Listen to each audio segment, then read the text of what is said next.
Welcome to the first edition of the Improbability Engine. I'm Will Aubrey, and here with me is Joe Darnall, my buddy. And Joe, we decided to do this podcast thing, and I'm pretty excited about it. Me too. It's kind of like Tuesdays with Maury for me. Without all the negative connotations or the life-altering positive effects.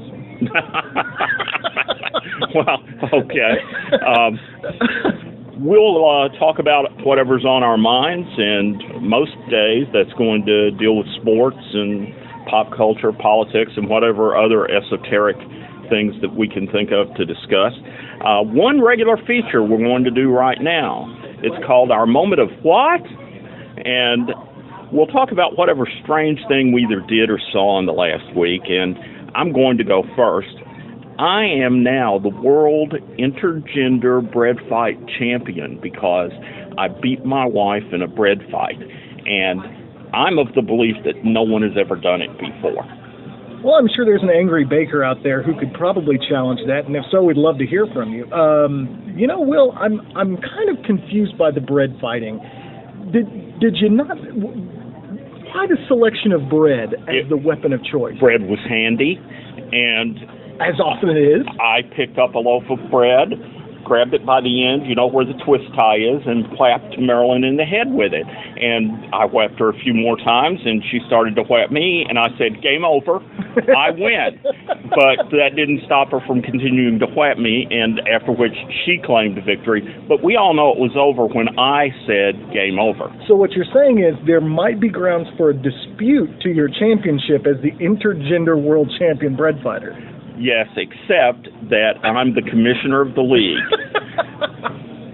Gotcha. So when you say, it's WBC, it's the Will's Bread Championship. There you go. There you go. Okay, all right. What was the strange thing that you either did or came across this week?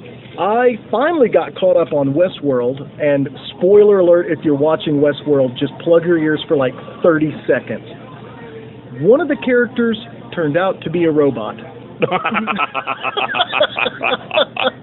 Now, I'm sure you're talking about the TV series, which I haven't seen. I saw the movie back in the 70s, and I would kind of call it a cult classic. Agreed, and the TV show is really well done. Anthony Hopkins stars, a lot of really good character actors surrounding them. Not names you'd know, but faces you'd recognize almost immediately. Oh, I know that guy. He was in, this, that, or the other.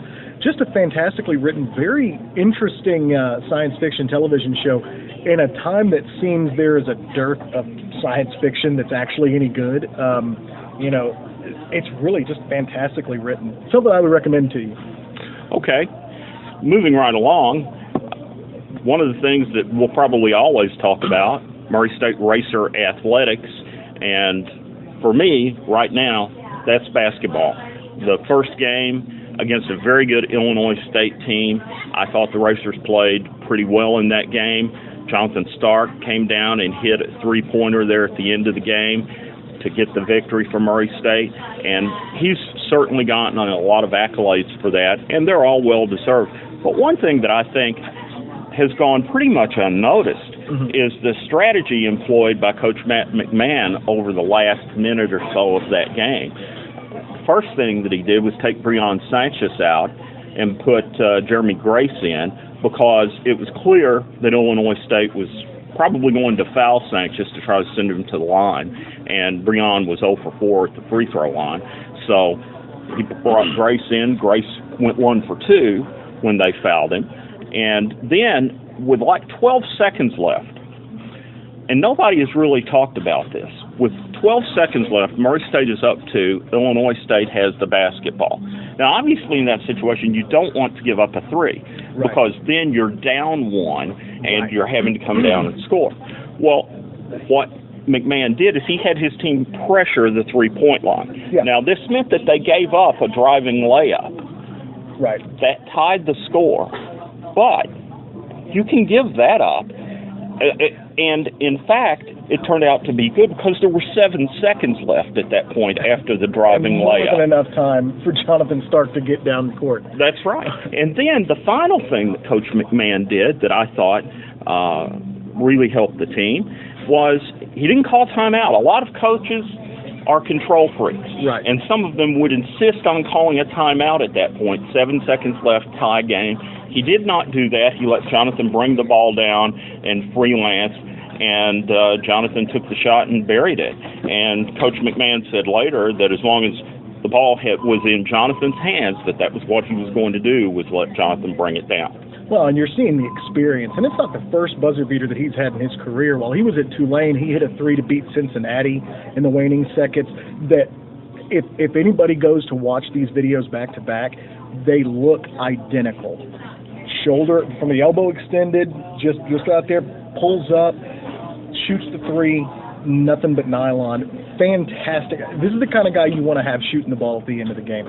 Fantastic. The second game, Murray State played a very tough Middle Tennessee State team down in Murfreesboro. This is a team that really led buzzer to buzzer against Michigan State last year in the NCAA tournament. They return a lot of seniors. They're a very, very good MTSU team. Murray State falls.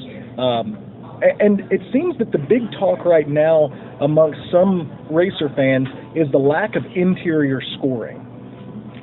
And while that's true, and you can understand it, you got 6 new faces, and almost all of them are on the inside. That we're talking about. These are all guys who are playing their first year of D1 basketball. Some of these guys are high school players.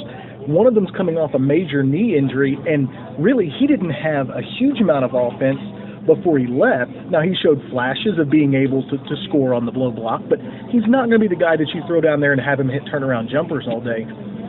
And there's a question now as it comes to Miller. Now, Miller is a fantastically skilled big man, 6'8", plays both forward positions, can step out and shoot the 3 at a very reasonable and acceptable clip for anybody, let alone a guy who's 6'8". There's talk that he doesn't take it to the rack enough. He doesn't get down low, doesn't score in the low block. I tend to look at that a little skeptically, to be honest with you. This is his first semester playing D1 basketball. We don't even know what he can and can't do. Now, this is what he's comfortable doing. That doesn't mean that this is what he's only going to do. I look for that to really step up. But even though there was very little interior presence against a team that had some really good post players in Middle Tennessee, the Racers hung tough on the road, the first road game of the season. I'm really looking up on this Racer team. I think they've got a lot of talent. I think they're going to surprise some folks coming on later in this year. I agree with you completely. What I would say about Terrell Miller, I like the fact that the coaching staff has embraced his game. He's a stretch 4, and he wants to take threes. He is a good three-point shooter, and they need to let him do that, and I'm really glad that they have embraced his game. He can score in the low post, but that's not what he prefers to do, and you shouldn't expect him to take more than 2 or 3 shots from that area in any particular game. Now, it would be great, and they would be better if they had a significant low post threat like what Jarvis Williams was. Right. And at some point, maybe one of the guys will develop into that kind of threat. Breon Sanchez does not give them that at this point, and whether he will at some point, there's no way to know. But he doesn't even really look to shoot. I don't know that he took a shot the other night. He might have. Well, no, come to think of it, there at the very end he took a couple. Yeah. At the very end he took a couple against Middle Tennessee. And but he's not going to take many shots, and he's not the kind of guy that you can throw it to and the other team's going to double down. Absolutely. And allow you to play a 2-man game. Right. That's just not what he is. He's a rebounder and he's a shot blocker. Well, and if you look at the personnel on this team, they're really comfortable running 4 out. I mean, they can do that all day long. And here's where it gets interesting. There's not going to be a lot of teams in the OVC that can stop that. You're going to pull big guys out. They're going to be in a mismatch. They're either going to have to go small, in which case you can shoot over top of them, you can muscle them around even if you went back down low, or they go big and you dribble, penetrate, pass, and either go up to the hole, find the open man. And that's where Breon Sanchez is good. If you can dump to him, he can flush it. That's the same thing with Gilbert Thomas and with Jalen Dupree. I look for Dupree. I think he's the most advanced on the interior offensive side of all the newcomers. That's not to say that he's ready. That's just saying he's probably he's in the lead in that specific spot. So I really like Gilbert Thomas. He's very active. He's a leaper. Yes. And I think he has great potential, but as you said, they're freshmen, and Sanchez is coming off of an ACL injury, and he didn't play a lot of basketball when he was in high school because he played football as well as basketball. So these guys are going to have to develop in order to give the Racers that kind of low post threat. Who's to say that they won't? But even if they don't, Murray State can still be a phenomenally good team because they are so good from the perimeter with Bryce Jones and Jonathan Stark. Yep. They have two really good point guards, DeMarcus Croker, maybe the most athletic guy on the team. On a team full of some really high-end athletes. That's right. Well. And then you've got Terrell Miller. Now, this weekend, they play Green Bay on Saturday. Not the Packers. Right. Wisconsin, Green Bay, the Phoenix. And they're coached by Link Darner, who used to be an assistant at Murray State. Well, and recently came off a JUCO national championship down in Florida. I think it was a Division II national championship. He plays a wide open game as well. Loves to shoot the three. They're very up tempo. Honestly, I wouldn't be surprised if this game gets to the 100-point mark for either team. Well, they averaged 83 last year, and I don't know what to make of them. I was looking at the Blue Ribbon Handbook today and looking at their team, and they have some outstanding players, including a guy named Charles Cooper, who's a transfer from Bradley, and they've got some really good players. How it's all going to turn out for them at this point, I don't know, because in their first real game, they got smacked around by Pacific, and that really surprised me. They lost to them by 18 points. So you have to. It's difficult to know how much of a challenge that will be for the Racers. Well, the big key for Murray State going forward, when you're focusing solely on what the Racers have to do, is tempo and making shots. If they can play their tempo and then make shots, they're going to run a lot of teams out of the gym. Yeah. That's just what they do.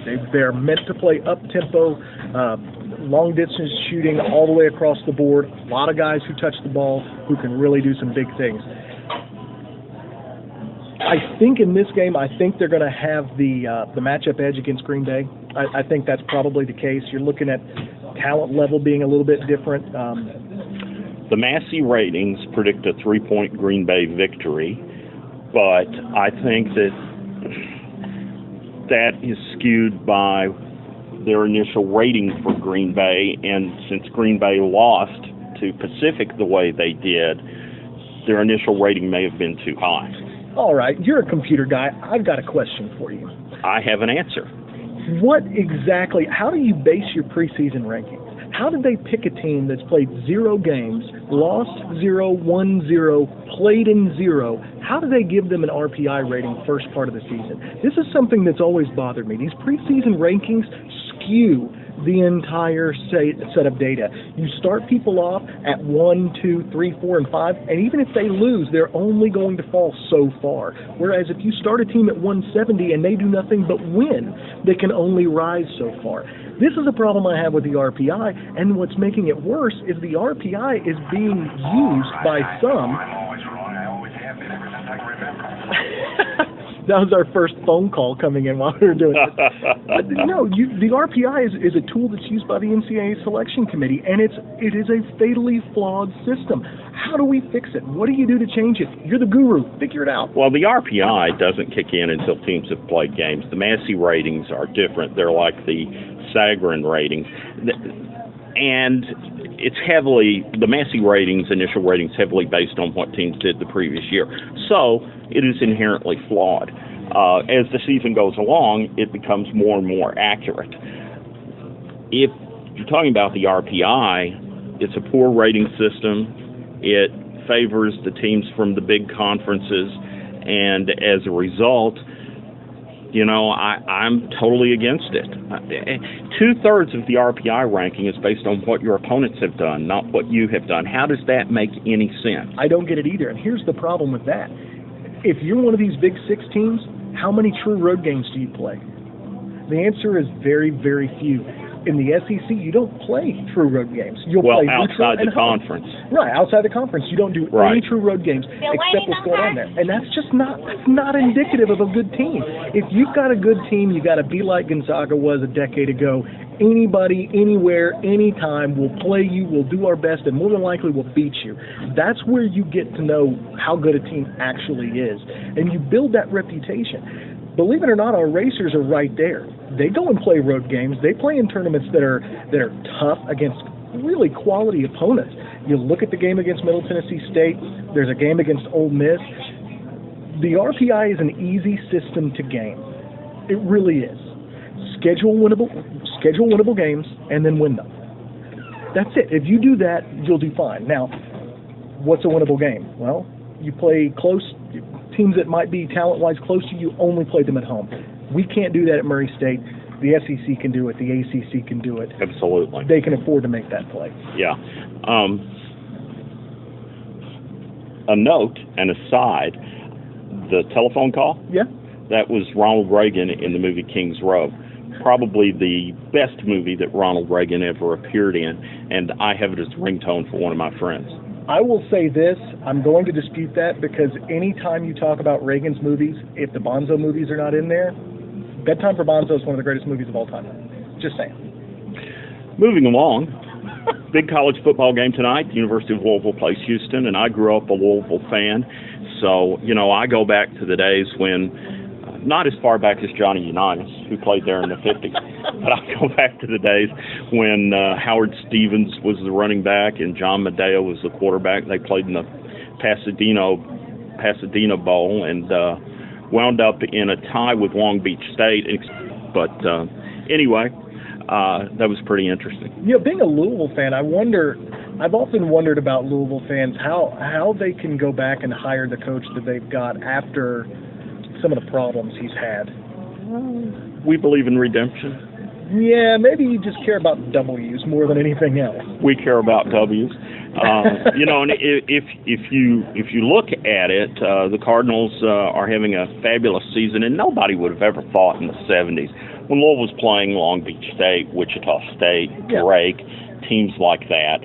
Nobody would have, often. Yeah. Nobody would have ever thought in the 70s that they would ever be this kind of program. And Tom Jurich just deserves all kinds of plaudits for what he has accomplished as the athletic director there at U of L. And I have my fingers crossed that they'll get into the college football playoffs this year, but it starts again tonight when they play Houston. They have to win that game. And, then they have to close the regular season with a victory against Kentucky. And my friends who are Louisville fans will laugh at that point because Louisville always beats Kentucky in football. Except when they don't. 8 of 9. Okay. But in a rivalry game, you really never can tell. Plus, Kentucky got over 400 yards rushing last week against Tennessee, which is just freaky. And anytime a team's capable of doing that, they're dangerous. It's a game that U of L has to come into prepared to fight for their lives, because I guarantee you Kentucky will give them everything they've got. Well, and the one thing I'll say about Kentucky, I haven't got to watch them very much this year, but they're a one-dimensional team. Think Nebraska, 1988. This is a team that will run the ball on first down, on second down, on third down, and if the punt's not coming, it's probably a run. It doesn't matter what the down and distance is. This is a team that has they've got some good running backs in their stable. They got a young man, I believe he's a freshman named Snead, who's really, really good. They've got a couple other guys that they can plug in there, and they're extremely dangerous on the ground. Of course, they've got a local guy over in the defense, and J.D. Harmon. They've had another local guy who got drafted last season from Paducah Tillman. I can't remember his name offhand, but they've got some ties to this area, and they're a pretty interesting team. They beat Mississippi State, which honestly, Mississippi State's up and down. You don't know what you're going to get. The week after Kentucky beats Mississippi State beats Texas A&M. It just doesn't make a whole lot of sense. I mean, but that's the nature of college football. Houston is a very interesting matchup. This is a team that is kind of been a dark horse all season long, was ranked very high, lost to a very good Navy team early this season. In the Navy. Oh gosh, Will, are you the construction worker in that one? Because that's not cool if you're the construction. No, the big thing to remember with Navy is this is a program that they run the option. They have limitations on the size of the players they can bring in, and yet they win a lot of games. So you look at Houston and you look at what they've done. They're a dangerous team. Louisville's going to have their hands full. And let's move along now. We talked about sports. So the other big thing that's been going on in the world is the presidential election. Is Donald Trump pulled what to many was a surprise victory over Hillary Clinton, although at the end of the day, everybody who said the polls were wrong will be wrong, because the polls had Hillary winning by 3.5 points, and they had a margin of error of 3, and Hillary, according to the projections I've seen on the votes that are still left to count, will wind up winning the popular vote by 2 points, which is right in line with where the polls were. So the polls weren't really wrong. It just so happened that in a lot of states, Trump won narrow victories, and that gave him the edge in the Electoral College. And the people who complain about that was the game going in. That was the rule. Those were the rules going in. Nope, I'm good. You need some more water? No, it's fine. Okay, good deal. Those were the rules going in, so they don't have any right to complain about that. Well, and the big thing is, I've said it before, national polls are worthless. In a presidential election, national polls mean nothing. You know why? Because you know the Democrats going to win California by 20 points. You know they're going to win New York by 15 points. That doesn't matter if you lose the entire Midwest by 2 points. So and I saw a great interview with Michael Moore. Actually, it was a panel discussion, and he was talking about the election and trying to explain what went wrong for the Democrats. Michael Moore was a Hillary Clinton supporter. He is, as most people know, a liberal. And he said, look, I'm Donald Trump's demographic. I have a high school education. I come from a working-class family, and he's from Flint, Michigan, a working-class town. And he pointed out, he said, look, when President Obama came to Flint and he drank the water as if to tell us, hey, it's really okay, when we knew the water was still poisoned, that was like a knife to the heart of those people. And he's talking about, and he lives there still. He owns a movie theater there. And he said people who live there, who have relatives in Detroit, drive to Detroit once a week to take a bath. I mean, this is something that's hard for most of us to even imagine. But he said, look, if people want to know why the African-American turnout was down in Michigan, well, that's why. These people felt betrayed and abandoned, and who can blame them? Well, the writing was on the wall for the Clinton campaign. From the very beginning, there was a populist message that was echoing very strong amongst all demographics.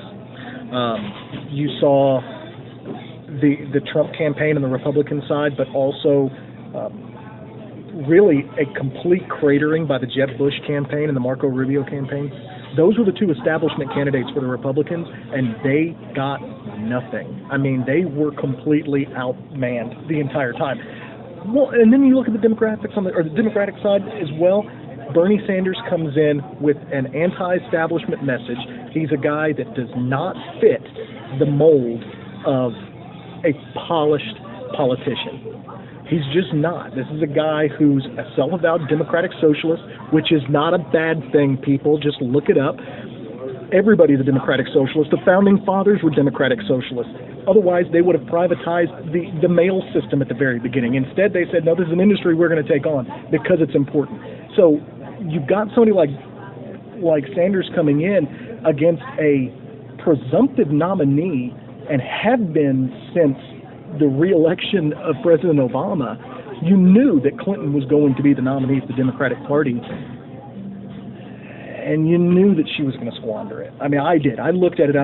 It was just none of this stuff made sense for her. It just didn't. She's an establishment candidate who's center right on a lot of policies in a time when establishment is a poison pill, and center right for a lot of the youth vote, for the people who turn out. That's just not going to work for them. Well, I agree completely.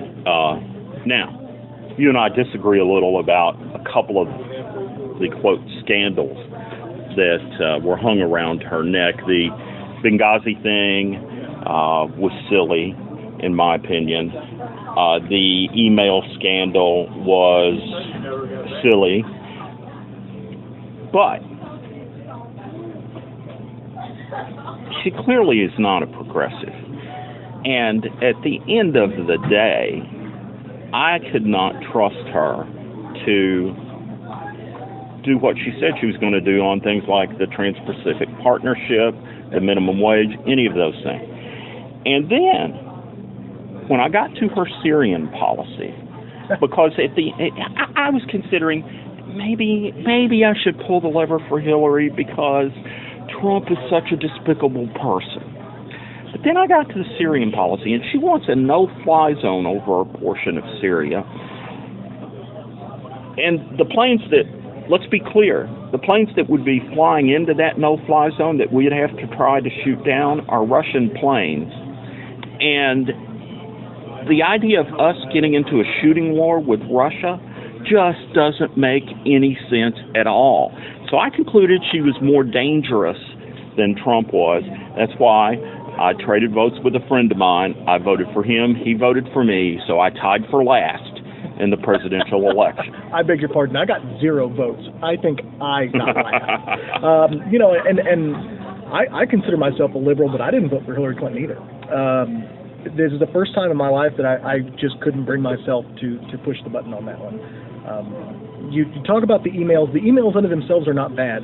The problem that I had is you've got an inherently untrustworthy candidate who has trustworthiness issues continue to pop up of her own making. What's to say the next thing isn't a big deal? That was my problem. As it comes to the emails, I think they had every right to grill her about her emails. Now, did they politicize it? Of course they did. She is running for president. That's what you do. I mean, you look at the Trump University thing. This is if it continues on, there's a real shot that the president-elect will be indicted for fraud. Well, one would think that might be possible. The case is a civil case at this point, but if he loses, then that would give us a determination by the court that he had been guilty of racketeering. So if he loses, that would expose him to the possibility of federal charges. But if he's president, I don't see his Justice Department indicting him. And that's where you've got to have a court system, and hopefully they're strong-willed enough that the district court in New York will do it of their own volition. And then there's this possibility. Mm-hmm. The Republicans in Congress may dislike him enough that they would be okay with a special prosecutor. I think the other side of that is you've got to look at it from a pragmatic standpoint. If he doesn't give the Republicans, the establishment Republicans, everything they want early on, look for them to try to take him out of the picture and put Pence in as the puppet head of this whole thing. Now, Pence, you can say what you want. The man is for gay conversion therapy, which says that you can electrocute the homosexuality out of somebody, which I find to be one of the dumbest things I've ever heard in my entire life. Yet he has laws in place that have given federal or his state dollars in Indiana to do that, to figure out ways to do that. This is a guy who is absolutely born and bred to be in the Republican establishment. Look for him to do something of that nature. He's the guy to worry about. Trump is Trump. He talks a lot, and frankly, I'm not sure he'll get anything done at all. Well, it's difficult to know what to expect from him for a number of reasons, not the least of which is that he changed his position on everything, sometimes within the same sentence. And so you can't know. But I'm willing to wipe the slate clean, and I hope he succeeds. I don't think he's a culture warrior, which to me is a good thing. Yep. And so I think there's the possibility that Democrats could work with him, and there's a possibility that he could do some good things. On trade, he's to the left of Hillary Clinton. Which isn't difficult. And he's to the left of Hillary Clinton on foreign policy, because she's a hawk in favor of all kinds of military adventurism, and he's not. Well, this week. And the astonishing thing is that the Republican Party, the Conservative Party, coalesced around a candidate who was in many ways more liberal than Hillary Clinton. What you're seeing here is the reality of politics. It was something I learned at Murray State from one of my political science teachers. Democrats fall in love with a candidate, Republicans fall in line with a candidate. And that's what we saw here. We saw a Democratic candidate that the Democratic base did not fall in love with.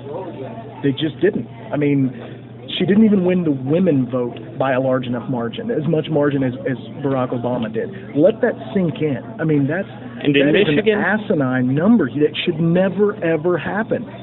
In Michigan, where she lost by 13,000 votes, I believe, 90,000 people voted and left the presidential section blank.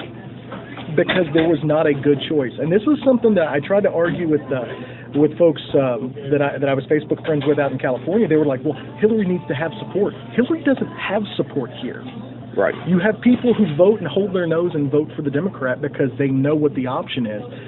Or you got people like me who I just couldn't do it. I could not answer my own conscience and say, yes, I'm going to vote for this person. It doesn't matter who it is.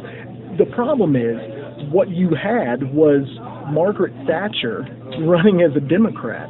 I'm not going to vote for Maggie Thatcher either. I mean, I'm not going to do that. I'm not going to vote for Theresa May. I'm not voting for a conservative just because they have Democrat after their name. And I'm a staunch liberal. I've been a Democrat since I could register to vote, and I'm no longer a Democrat. It's just one of those things. You can't do that. The party has moved further and further and further to the right, so that, well, you look at President Obama, and he was probably to the right of Ronald Reagan, although my conservative friends would tear their hair out at hearing that. But if you look at everything that he did, at every turn, presented with the traditional progressive option or the traditional conservative option, he picked the conservative option. The stimulus was heavily tax cuts. Obamacare was a Republican idea first proposed by Newt Gingrich. Yes. I mean, you're absolutely right. And enacted on the state level by Mitt Romney. Absolutely. And these are conservative plans. Now, at the time, I looked at it from the standpoint of he's trying to build some coalition. The problem is when you can't be the only adult in the room and expect to have somebody just materialize to help you. This Republican Party has no adults in the room anymore. And one of the tax cuts was to the payroll tax, which funds Social Security, something that the Republicans want to privatize and have consistently tried to undermine, and he helped them do it. It's one of those situations where the Democratic Party has no one to blame but themselves. That's it. They have not done any outreach. They have not got a clear economic message that makes sense for all people. They've been beholden to large companies and tech companies and international trade. And don't get me wrong, I'm sure that free trade on the national level boosts people's abilities and boosts them up and gives the country more money. It works. But how it gets to normal people is the problem. Well, that's definitely true. And then you look at the fact that Democrats have embraced Republican policies that have devastated the working class in this country. And the Republicans at the same time have used cultural issues like same-sex marriage and abortion to lock up vast numbers of voters on issues that they never do anything about, really, and can't do anything about. I mean, with regard to abortion, at one time there were 8 Republican justices on the Supreme Court. They voted 5-4 to uphold Roe versus Wade. Last year they had a super majority in Congress and a Republican president during the Bush administration, and nothing got done on that. Right, and look, last year they had a majority on the Supreme Court. If they wanted to, they could have reviewed Roe and overturned it, and they didn't. The Republicans don't want that to happen, and here's why. These establishment guys,